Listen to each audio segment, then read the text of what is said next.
자, 열왕기의 그 저작 시기에 대해서 조금 생각해 보면요.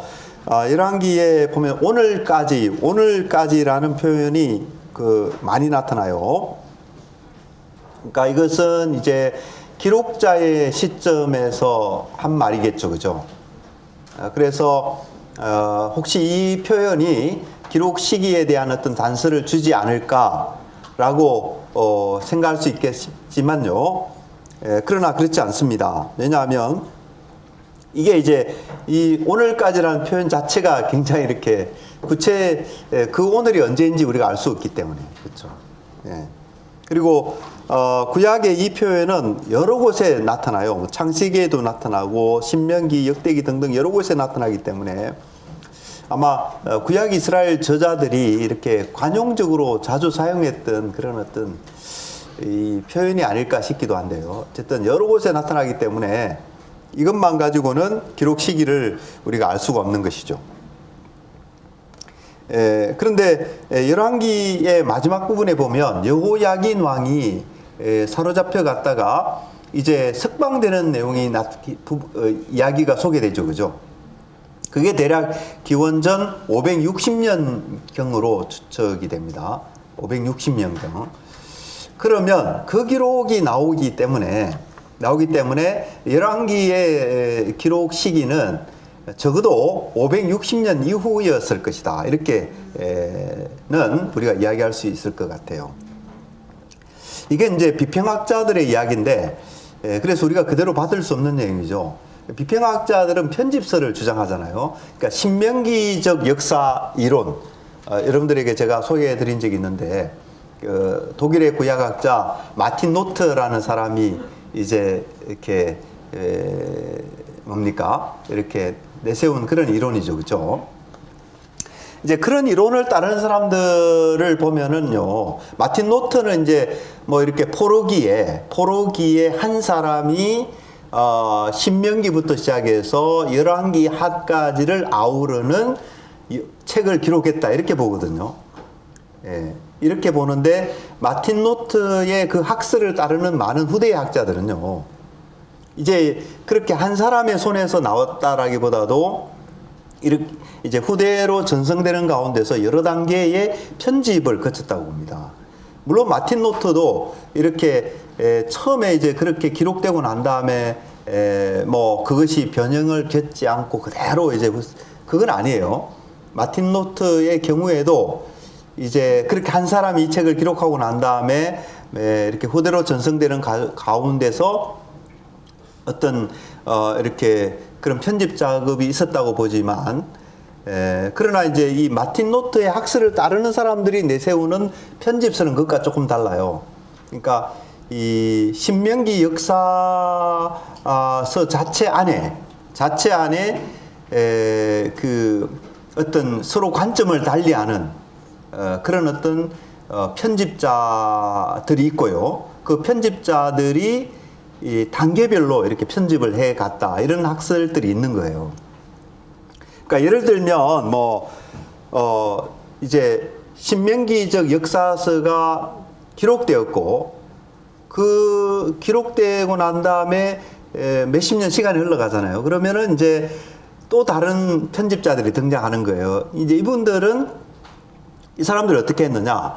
소위 선지자의 활동을 강조하는, 그러니까 선지자적인 입장에서 그 이미 존재하는 신명기적 역사를 한 차례 또 편집을 했다라고 보는 거예요.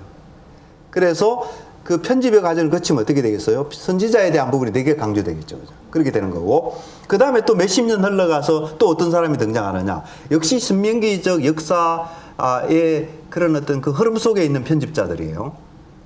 그런 어떤 전통 속에 있는 편집자들인데 몇십 년 후에 또 어떤 일군의 사람들이 등장해서 어떻게 합니까? 그 사람들이 율법을 특별히 강조하는 거예요.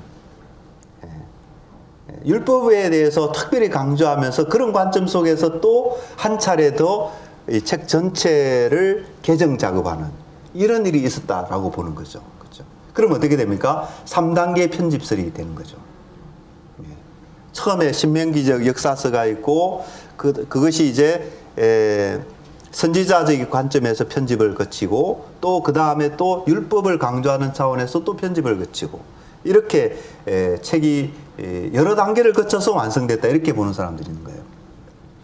그 다음에 또 2단계 편집서를 주장하는 사람은 처음에 요시야 시대 때에 이 책이 만들어졌다고 보는 거예요.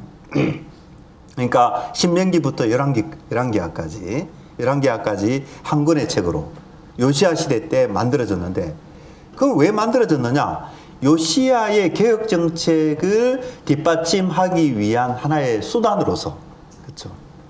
그렇게 해서 만들어졌다고 보는 거예요. 그러니까 일종의 어떤 프로파간다적인 성격이 있는 거예요. 그렇죠? 요시야의 어떤 개혁 정책 이런 것들을 이제 우상을 제거하고 성전을 막 수리하고 이렇게 나라를 새롭게 하는 그 노력들을 펼쳐나갔잖아요. 펼쳐나갔는데 그런 이제 것과 관련되어 있는 것이 신명기 역사의 초판이었다라고 보는 거죠. 근데 놀랍게도 많은 그 구약학자들은요, 그런 관점을 수용합니다. 그런 관점을 따르고 있어요. 많은 학자들이. 그렇죠. 예. 자, 이렇게 해서, 신명기 역사가 기록되었고, 그것이 그렇게 하다가 나중에 요시야가 실패하잖아요, 결국은. 뭐 하나님이 보실 때는 실패가 아니지만 어쨌든 역사적 차원에서 보면은 요시야의 그 개혁 운동이 유다의 멸망을 막지는 못했잖아요. 그렇죠? 예, 그런 차원에서 이제 실패라고 우리가 이야기할 수 있는데 실패하고 나서 어떻게 됩니까? 실패하고 나서 나라가 이제 망해버리죠. 근데 망해버리고 나니까 이 요시야가 펼쳤던 개혁 정책에 대해서 사람들이 어떻게 생각했어요? 그러니까 그거에 대해서 재조명하는 일이 필요해졌다라고 보는 거죠. 그것을 다시 조명하는 일이 필요해져서 만들어진 책이 두 번째 판이다라고 보는 거예요. 요시야의 개혁 운동이 실패로 돌아갔고, 그래서 그런 관점 속에서 어떻게 돼요? 전체 신명기적 역사를 개정 작업을 해서 이제 그 개정 작업 속에는 뭐 이렇게 뭡니까? 이 실패의 책임이 누구냐 그러면 실패의 책임이 왜 실패했느냐? 다름이 아니라 바로 므낫세 때문이다. 예를 들자면 므낫세라는 인물 때문에 그렇게 될 수밖에 없었다. 이렇게 개정 작업을 했다라고 보는 거죠. 그렇죠? 복잡한 얘기가 되겠습니다만은 여러분들 그냥 참고로 들으세요. 그러니까 사무엘서에 보면은 다윗 언약이 무조건적인 것처럼 기록되어 있잖아요. 그렇죠? 무조건적인 것처럼 기록되어 있는데 열왕기로 넘어오면은 그것이 조건적인 것처럼 바뀌거든요. 아마 여러분들이 주의 깊게 이제 성경을 읽으신 분들은 그걸 주목하셨을 거예요. 주목하시고 왜 이렇지 하고 이렇게 여러분들이 궁금해 하실 거예요. 그렇죠? 사무엘서는 분명히 무조건적인 약속을 주었는데 열왕기에 오면은 그것이 조건화되는 것처럼 보이고 실제로 나라가 막 분열되어 버리고 나라가 망하기도 하잖아요. 그렇죠? 그래서 이런 것들을 이제 보면서 이 신명기 역사 이론을 추종하는 학자들은 어떻게 보는가 하면은 바로 그런 편집설적인 문제로 해결하는 거죠. 그렇죠?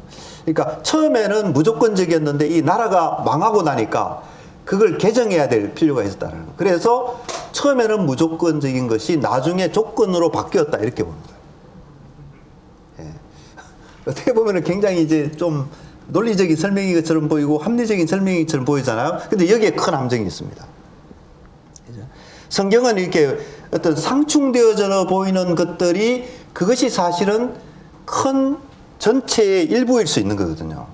그런데 그 상충되어져 보이는 것을 서로 떼서 대립시켜버리면요, 성경의 메시지를 오해하게 되는 것입니다. 예. 상충되는 것이 상충이 아니고 큰 전체 속에서 일부라는 거예요.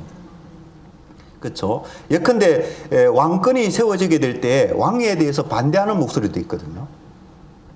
왕을 세우는 것이 마치 하나님의 뜻에 반하는 것인 것처럼 나오는 목소리도 있고, 또 다른 곳에는 왕권을 세우는 것이 하나님의 뜻에 합한 것으로 소개하는 것처럼 보이는, 비평학자는 그렇게 나누기를 좋아해요. 그렇죠? 나누고 막 대립시키고 이렇게 그렇게 해서 막 자료를 이렇게 구분하고 편집을 막 구분하고 이렇게 나아가거든요. 근데 사실은 그건 성경을 잘못 읽는 것이죠. 바르게 읽으면 어떻게 됩니까? 그 전체가 그 모든 요소들이 뭡니까? 이 왕권이라고 하는 것이 무엇인가를 드러내는 기능을 한다라는 거예요. 하나님께서 기뻐하시는 왕권이 어떤 왕권이냐? 왕들은 어떻게 나라를 다스려야 되느냐? 여러분들 심지어 다윗이라는 한 인물을 가지고도요 쪼개기를 좋아합니다. 어떤 본문은 프로 다비딕, 친다윗적 이런 표현을 쓰고요. 어떤 본문들은 엔티 다비딕 이런 표현을 써요. 반다윗적이라고 표현하는 거예요. 그러면서 어떻게 합니까? 이 프로 다비딕한 본문의 편집자들을 또 이야기해요.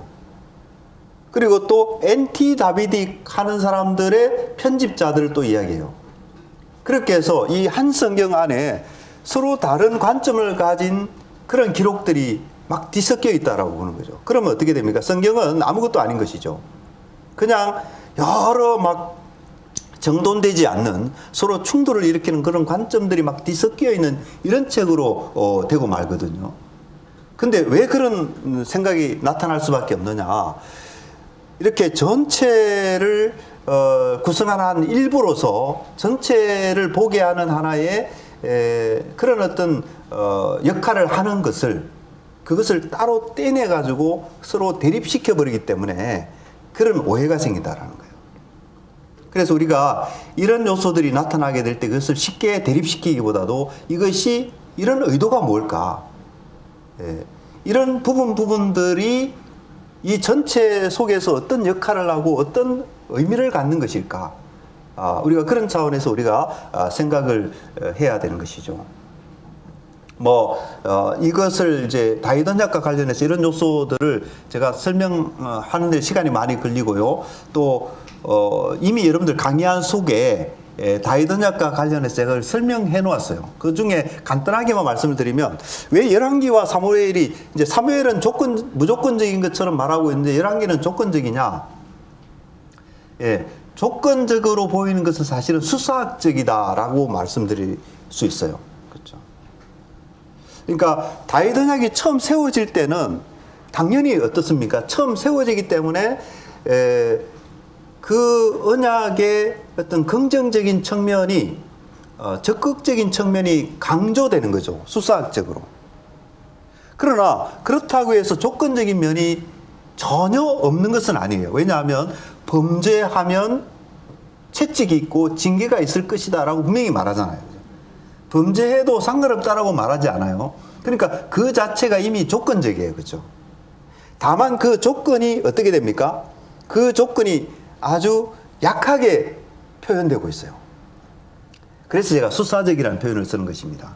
하나님께서 다윗과 더불어 처음 언약을 맺으실 단계에서는 이 영원히 멸망치 아니하리라. 이 내가 은총을 영원히 거두지 아니하리라. 이 부분이 전면에 나서고 강조가 되는 거예요. 그죠? 그러나 그 언약 속에도 조건이 이미 들어있는 거예요. 그죠? 들어있는 것입니다. 그런데 이제 이 다윗 시대가 지나가고 솔로몬 시대가 지나가고 왕들의 시대가 되면 어떻게 됩니까? 왕들의 시대가 되면 이제 이렇게 약하게 또는 이렇게 희미하게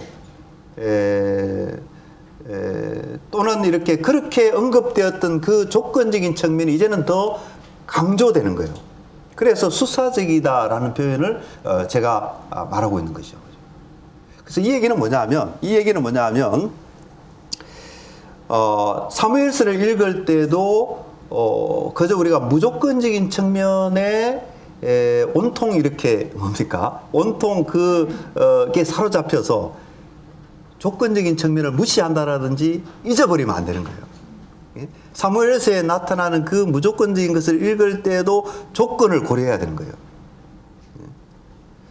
그 조건은 여러분들 다윗이 바세바하고 범죄했을 때 어떤 징계가 일어났고 어떤 불행한 일이 겹쳐졌는지를 보면 그 조건이 무엇인지를 알 수가 있는 거잖아요. 그죠? 여러분들 다윗이 어떻게 되죠? 다윗이 압살롬에게 쫓겨서 반역을 당하잖아요. 자기 아들에게. 여러분들 열왕기에 많은 반역 사건이 있지만 말이죠. 많은 반역 사건이 있지만 자기 아들에게 반역을 당해서 죽을 뻔한 그런 반역은 열왕기서에는 안 나타나 제 기억으로는 없거든요. 근데 다윗이 이제 하나님과의 언약 관계에 충성되지 않았기 때문에 그 언약을 깨었기 때문에 다윗이 어떤 일을 당했습니까? 그것이 이 다윗 언약이 가지고 있는 조건적인 측면이 뭔가를 잘 보여주는 거예요. 그렇죠? 근데 다윗이 그렇게 반역을 당해서 어떻게 합니까? 저는 이게 이제 굉장히 여러분들도 한번 생각해 보세요. 한번 생각해 보시는데, 이제 압살롬에게 반역을 당해서 다윗이 결국 도망가잖아요. 그죠? 도망을 가는데 어디로 갑니까? 예, 재미있게도 요단강을 건너갑니다. 요단강을 건너서 요단 동쪽 동편으로 가요. 마하나임 쪽으로. 거기에 갔다라고 하는 것은 왕권이 유배당하는 것과 똑같은 거예요. 왕이 실각을 해버리고, 왕이 실권을 해버리고, 왕자에서 쫓겨나서 이제 저 예루살렘 동편으로 쫓겨가서 마치 유배 가는 것과 비슷한 모습인 거예요. 그렇죠? 거기서 갖은 고충을 다 겪다가 우여곡절 끝에 하나님의 도우심과 하나님의 은혜로, 그렇죠? 하나님의 은혜로 겨우 다윗이 어떻게 되죠? 다시 요단강을 건너서 이제 예루살렘으로 돌아와서 왕권을 다시 세우는 모습을 보게 되거든요. 이게 무엇을 나타냅니까, 여러분들?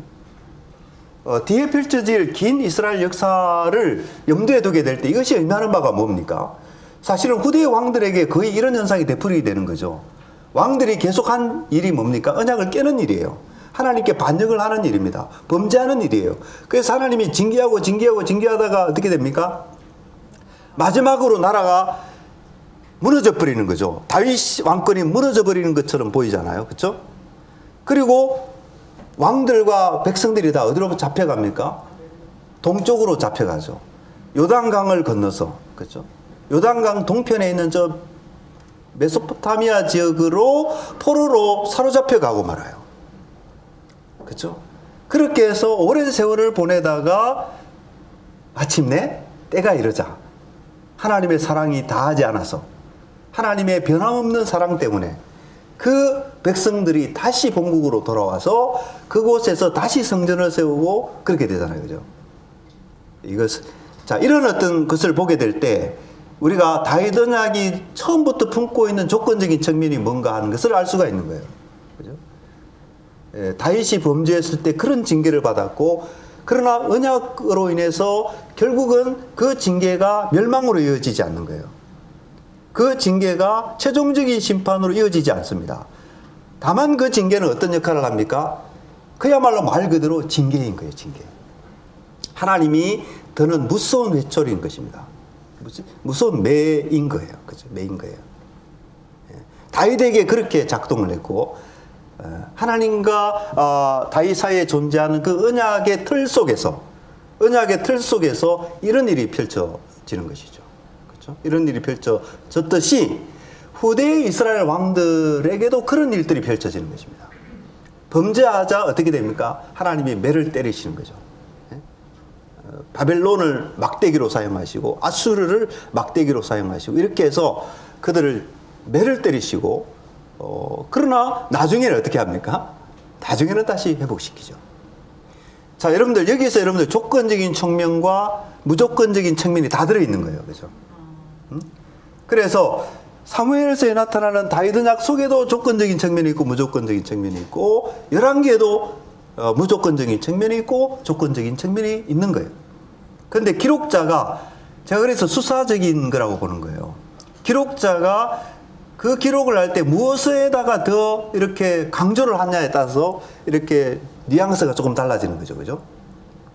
예, 달라지는 거예요. 그래서 사무엘서에는 이렇게 약속의 측면이 더 강조되는 거예요. 약속의 측면이 더 강조되고, 열왕기에는 조건의 측면이 더 부각되는 것일 뿐이다. 예, 그런 것이죠. 예. 그래서 약속이 강조될 때조차도 무엇을 잊으면 안 됩니까? 조건을 잊으면 안 돼. 망각하면 안 되는 거예요. 그죠? 그 얘기는 결국은 조건이 강조될 때도 무엇을 잊으면 안 되는 거예요? 약속을 잊으면 안 되는 것입니다. 항상 그 배경 속에 약속을 깔고 있는 거예요. 그리고 그 약속은 더 근본적인 것입니다. 하나님과의 관계 속에서 약속이 더 기본적이고 근본적이고 영원한 거예요. 그런 면에서 조건적인 것은 어떤 면에서 일시적인 것이라고 할 수 있습니다. 그렇죠? 왜냐하면 조건이 약속을 무너뜨릴 수는 없어요.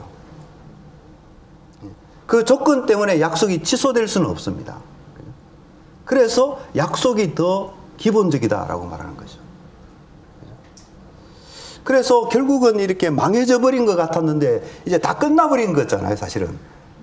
죽어버린 거예요, 이제. 없어져 버린 거예요. 그런데 그 약속이 유효하기 때문에 다시 살아나는 것입니다. 죽었다가 다시 살아나는 거죠. 그죠?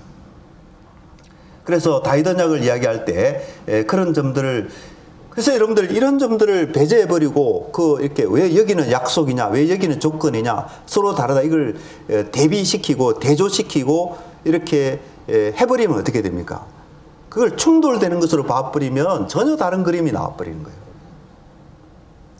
그래서 이런 조건과 약속을 통합시켜서 하나로 볼 때에 하나님과 맺은 이 언약의 관계를 우리가 전체적으로 바르게 이해할 수 있다라는 것이죠. 그죠? 그래서 이게 매우 중요합니다, 여러분들. 이게 굉장히 중요해요. 그래서 여러분들 이것을 잘 정리해 두시면 참 좋겠다 싶고요. 여러분들 우리가 이런 차원에서 보면은 여러분들 신명기에 보면은 신명기 28장에 보면은 저주라는 말이 나오죠. 그죠? 저주.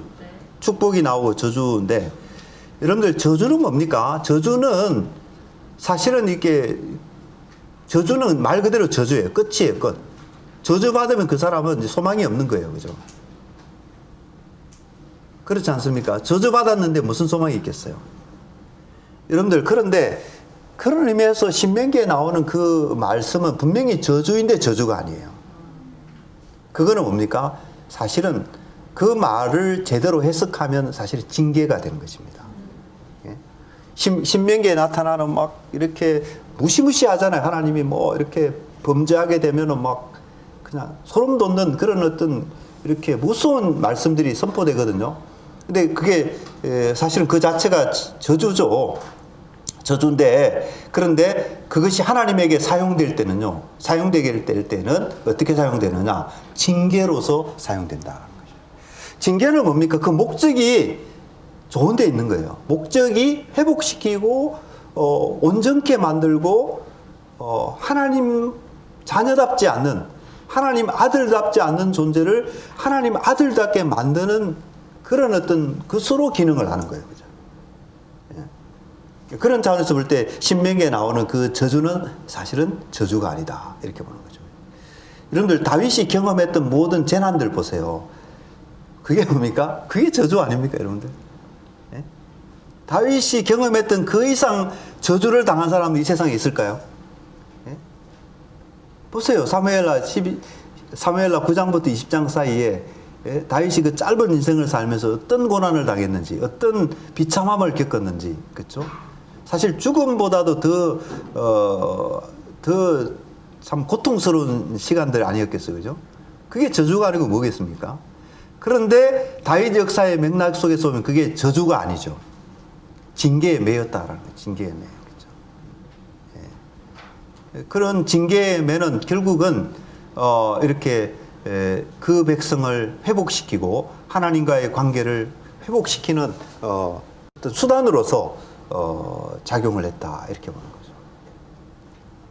근데 이 징계를 생각하면 저는 이제 여러분들 한번 생각해 보세요. 이런 어떤 왕들이 당했던 이 징계가 언약 속에 포함되는 거거든요. 그죠? 이 징계의 차원이 언약 속에 포함되는 거거든요. 그렇다면 이 새 언약 시대에 있는 우리들에게 이것이 의미하는 바는 뭘까? 새 언약 속에 존재한 살아가는 우리들에게 이것이 의미하는 바는 뭘까 우리가 생각해야 되는 거죠. 근데 당연히 우리들도 하나님의 아들이고 하나님의 딸들이기 때문에 우리에게 뭐가 있습니까? 징계가 있는 거죠. 징계가 반드시 있습니다. 그걸 생각해야 되고요. 그 다음에 더 근본적인 차원에서 이 왕들이, 언약을 대표하는 왕들이 이제 징계를 받았잖아요. 그죠? 예. 어떤 면에서 백성을 대표하여서, 대표자로서 왕들이 하나님으로부터 징계를 받은 것이죠. 백성들이 죄 안 지었는데 왕들이 혼자 이제 그 죄를 다 담당했다, 분명히 그런 것은 아니죠. 구약에서 보면 이제 왕과 백성이 하나로 묶여 있어서 뭐 백성이 죄 지을 때 왕도 죄 지었고, 그렇죠? 또 왕이 죄 지었을 때 백성도 덩달아 가지고 그렇게 되고, 이런 어떤 관계들이 있는 거예요. 구약의 어떤 맥락 속에서 오면. 그러나 어쨌든 구약에서 왕은 메시아죠. 메시아고 기름 부음 받은 자로서 공동체 전체를 대표하는 그런 위치에 있지 않습니까? 근데 이 위치에 있는 존재가 언약 관계 속에서 이 아버지 되신 하나님께로부터 징계를 받았다라고 하는 이 의미를 우리가 조금 더 이렇게 단순히 우리도 죄를 지으면 징계받구나. 이거 당연하죠. 그러나 그것보다 더 근본적인 차원에서 좀 생각해 봐야 될 것이 있지 않나 하는 것이죠. 그죠? 예. 여러분들 이사야서 53장에 보면은 예수님을 어떤 분으로 소개합니까? 징계받는 사람으로 소개합니다. 징계받는 자. 그죠? 징계받는 자. 예수님은, 구약의 숱한 왕들은 자기 죄로 징계를 받습니다. 자기 죄와 백성에 대해가 서로 맞물려서 뒤얽혀서 이제 징계를 받잖아요. 그죠? 근데 예수님의 다른 점은 뭡니까? 자신은 죄를 하나도 안 지은 거죠. 근데 다만 이 언약 백성들을 대표하는 위치에서 그 백성들의 죄를 대신 짊어지는 위치에서 징계를 받는 것이죠. 징계를 받는 것입니다. 그래서 여기에 사무엘서에서 있잖아요. 내가 너의 아들이 범죄하면 내가 징계하겠지만 했을 때 그 징계라는 표현 속에, 그죠? 범죄하면 채찍으로 또 무엇으로 이렇게 징계하겠다라고 하는 그 징계 속에 무엇까지 포함되느냐? 저는 그렇게 생각합니다.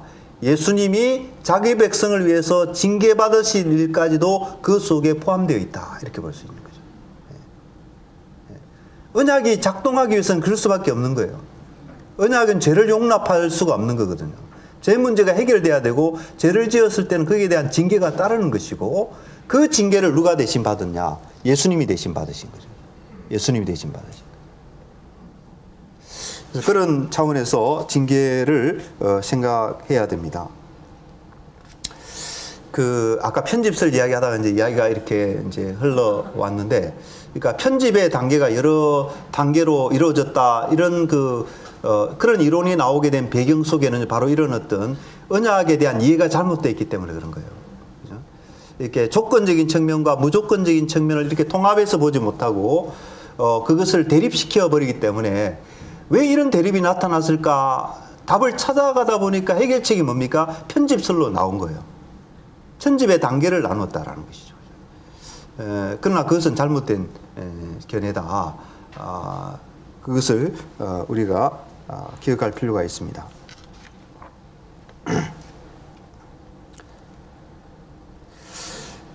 예. 그 다음에 열왕기에 이제 우리가 저자하고 저자 연대를 우리가 조금 살펴봤는데요. 열왕기의 구조로 넘어가면 그 강의한 이제 195페이지, 196페이지 그쪽인데, 여러분들 지금 생각나는 건데, 여러분들 신약에도 보면 이런 대립이 있습니다. 가령 여러분들 로마서를 읽어보면은 믿음으로 구원을 얻는다 강조가 되죠, 그죠?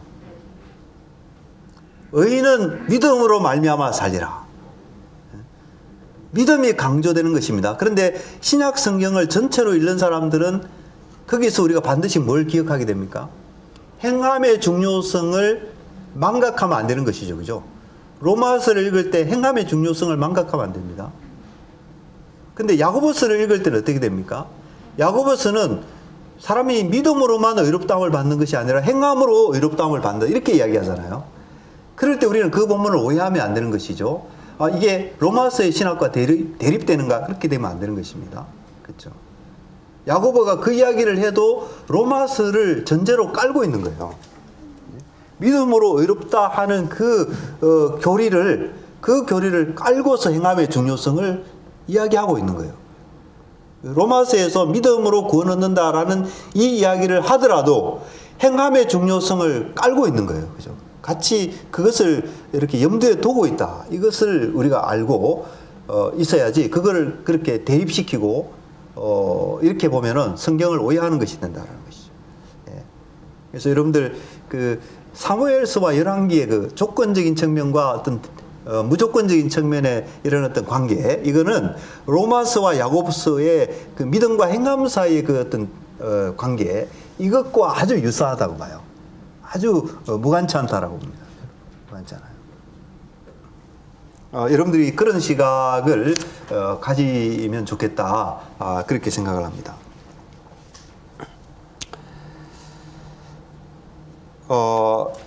여러분들 여기에 이제 그 11개 구조에 보면 동시연대기 굉장히 중요하고요.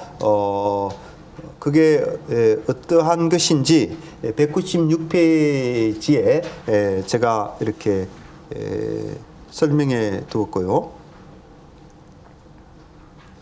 이런 동시연대기의 틀이 이제 제대로 지켜지지 않는 경우도 있습니다. 역사적인 정황으로 어쩔 수 없이 동시연대기가 불가능한 경우도 있죠. 근데 왕국이 멸망해버리면, 북왕국이 멸망해버리면 남왕국 왕들을 소개하면서 이렇게 동시연대기의 틀로 할 수가 없잖아요. 상대방 나라가 존재하지 않으니까. 그렇죠. 그렇게 되는 것이고, 또 아달랴 같은 인물이 있죠. 아달랴. 요아스의 할머니.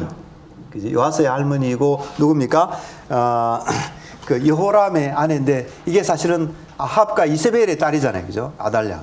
아주 기형적인 이런 정말 바알 숭배자죠. 바알 숭배자.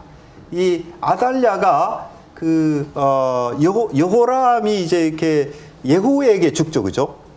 예후가 북왕국에 예후가 일어나서 이 아합 왕가를 심판하잖아요. 그죠? 심판하는데 그때 당시에 유다의 이 여호람이 아합 왕가와 이렇게 친분을 맺고 있었단 말입니다. 그러면 안 되죠. 그렇죠?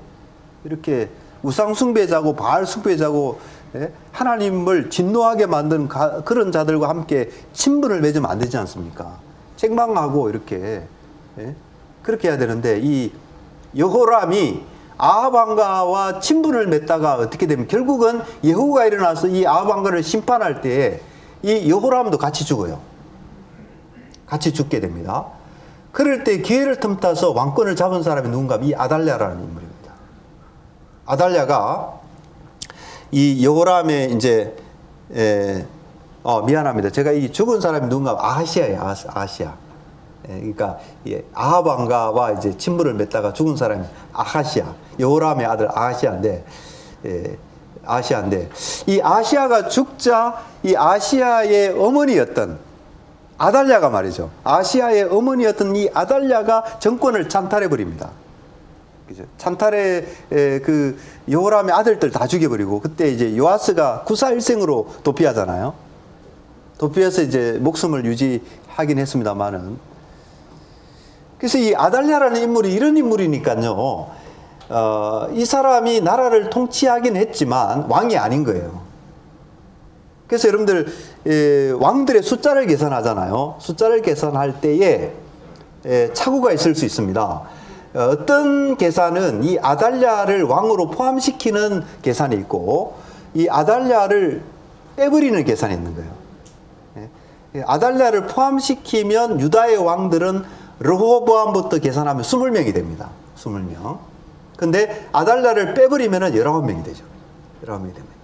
근데 북왕국은 어떻게 되느냐? 북왕국은 여로보암부터 시작해서 호세아 왕까지 합하면 다 20명이에요. 20명. 그죠? 20, 이렇게 거의 비등하죠, 숫자가. 거의 비등한데, 그러니까 이것이 말해주는 것도 이제 크죠. 그죠? 유다는 이스라엘보다 적어도 한 150년 이상 존속했던 나라거든요.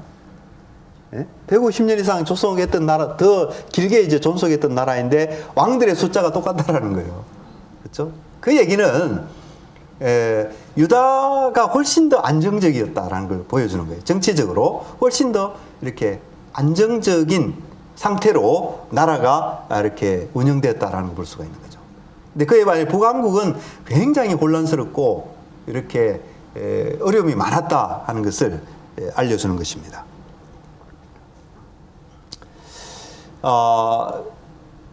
근데 이렇게 이 북왕국의 역사와 남왕국의 역사를 기록하잖아요. 11개가. 그죠? 근데 저는 정말 이게 천재적 이런 표현을 써도 될지 모르겠습니다만 너무 놀라워요. 여러분들 왕국의 역사를 기록할 때 나라가 둘로 쪼개져 버리잖아요. 그러면 이 두 왕국의 역사를 기록할 때 기록자는 고민하겠죠. 이걸 어떻게 기록해야 될까? 그렇죠? 잘못하면은 이걸 제대로 기록하지 못하면 막 이게 뒤엉겨버리고 뒤죽박죽 되어버리고, 예? 그렇게 될 소지가 다분하거든요. 다분한데 그것을 절묘하게 피해가는 방식이 뭐냐면 동시연대기 방식인 거예요. 두 왕국의 역사를 하나도 놓치지 않으면서도 또 그 두 왕국의 역사를 하나로 묶으면서도 구별되게. 그죠? 그 수많은 자료들을 체계적으로 잘 정리해서 혼란스럽지 않고 또 그것을 통해서 저자가 정말 중요한 메시지를 드러내고 있는데요. 예, 우리가 볼 때는 이게 이제 단순해 보일지 모르지만 이 동시연대기의 기법, 이 기법을 활용해서 남왕국의 역사와 북왕국의 역사를 하나의 역사라는 틀 속에 이렇게 넣었다라고 하는 것이 너무 놀랍게 느껴지는 거예요. 그러니까 이 열왕기를 기록한 분은 그런 면에서 대단한 이렇게 지혜를 갖추고 있었던 아주 그런 어떤 인물이었다라는 것을 우리가 알 수가 있죠. 수많은 자료들을 체계적으로 정리하고 또 분열왕국의 어느 한쪽도 관심 밖으로 배제하지 않고 혼란스러울 수 있는 전체 역사를 하나로 묶어낼 수 있는 그런 통일성을 만들어낼 수 있는 그 기법이 어디서 왔느냐? 이 동시연대기라고 하는 그 기법을 통해서 그렇게 이제 기록을 해내고 있다라는 거죠. 그 자체가 메시지가 되는 거죠, 그죠? 분열되었지만 한 나라이다라는 것을 말하고 있죠. 북왕국과 남왕국이 다 같이 하나님의 백성이다. 하나님이 이들에게 모두 관심을 가지고 계신다. 중요하지 않습니까? 그렇죠? 이런 메시지를 열왕기 기자는 그 어떤 그 설명을 통해서도, 그죠? 설명을 통해서도 그런 얘기를 하지만 그러나 한마디 하지 않고 이런 어떤 구조를 통해서 말하고 있는 거예요. 이 구조를 통해서 그런 어떤 메시지를 아주 효과적으로 강력하게 잘 드러내고 있다 하는 것입니다. 그래서 여러분들 성경을 읽을 때 어느 하나도 소홀히 읽으면 안 되는 거죠. 여러분들 아까 제가 여호야긴을 묘사할 때에 왜 유다 왕이라는 표현을 썼을까라는 것입니다. 그렇죠? 지금 왕국도 존재하지 않고 자기는 지금 이방 땅에 가서 포로로 사로잡혀 있잖아요. 그죠? 네? 그런 가운데 그 여호야긴을 묘사하면서 왜 유다 왕 여호야긴이라는 표현을 썼을까? 의도적인 거죠. 그죠? 의도적인 거죠. 왕국의 역사가 끝나지 않았다라는 메시지를 전하고 있는 거죠. 여러분들 성경을 읽을 때 그 메시지를 놓치면 저는 그렇게 생각합니다. 거의 소경이다 이게. 예? 눈은 있어도 보지 못하고 귀는 있어도 듣지 못한다. 예? 여러분들 이렇게 성경 저자는 그렇게 분명히 말씀하고 있는 거예요. 말씀하고 있는 거예요.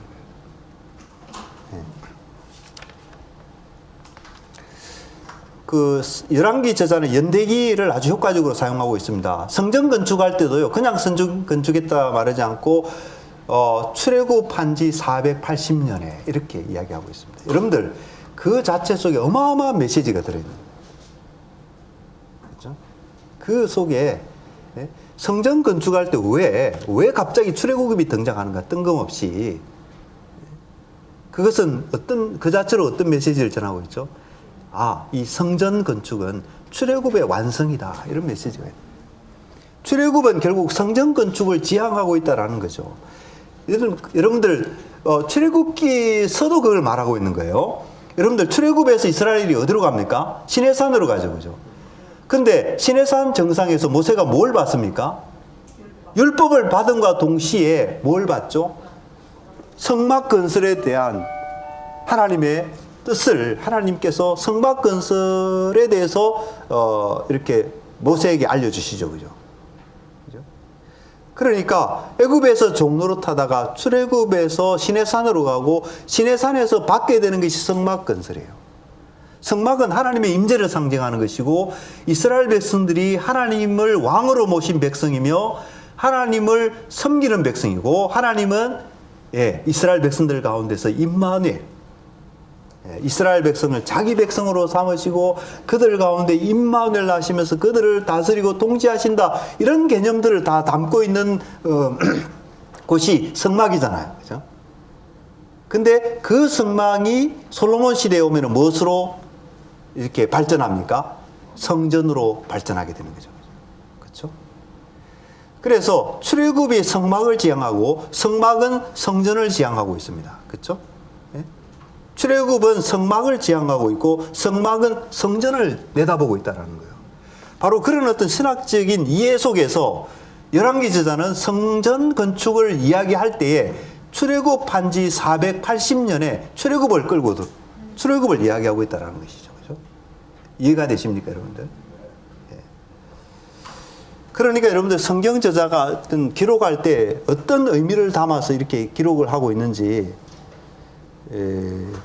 오해하기도 쉽지만 말입니다. 오해하기도 쉽지만 우리가 그 부분을 놓치기도 쉬운 거예요. 놓치기도 쉬운 거예요. 그래서 이런 부분들을 여러분들이 잘 염두에 두셨으면 좋겠습니다.